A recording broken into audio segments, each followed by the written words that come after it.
белеет парус одинокой в тумане моря голубом. На первый взгляд может показаться, что на сцене Мирнинского театра проходят лермонтовские чтения. Только вот одежда ребят и декорации отсылают совсем не ко временам Михаила Юрьевича.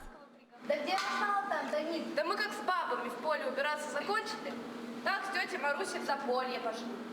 Ну там немного картошки на молоко и поменяли.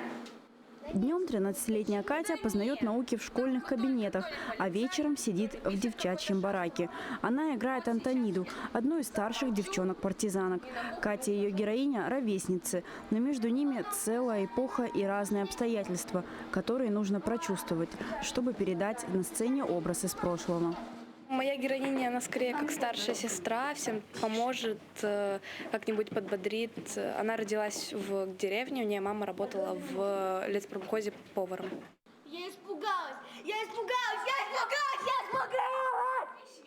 В пьесе Рафаэля Гатауллина «За вас, девчонки» ребята проживают совсем не детские истории. Для маленьких артистов детской мастерской «Золотой ключик» это первая серьезная работа. К спектаклю начали готовиться еще в феврале. Даже нашли ткани советских времен. Но главная задача – вжиться в роль. И для ее выполнения руководитель применила все способы.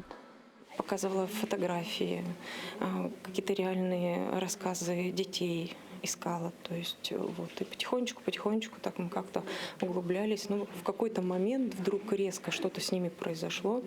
На самом деле я сама не ожидала, что они настолько глубоко начали погружаться. И там эмоции их иногда захлестывали. И, то есть даже приходилось, что успокойтесь, нужно то есть сейчас проплакаться, там, пережить это все, да, а потом уже на сцену без, как говорится, без таких слез прям льющихся выходить. Выступление на расстоянии вытянутой руки от зрителя, трагические роли не по возрасту и волнение, а рядом родители и близкие, которые поддерживают юных актеров. Это не просто первый серьезный опыт, а попытка понять время, в котором детям пришлось быстро повзрослеть. Юлия Подкорытова, Сергей Коротких, медиакомпания «Алмазный край».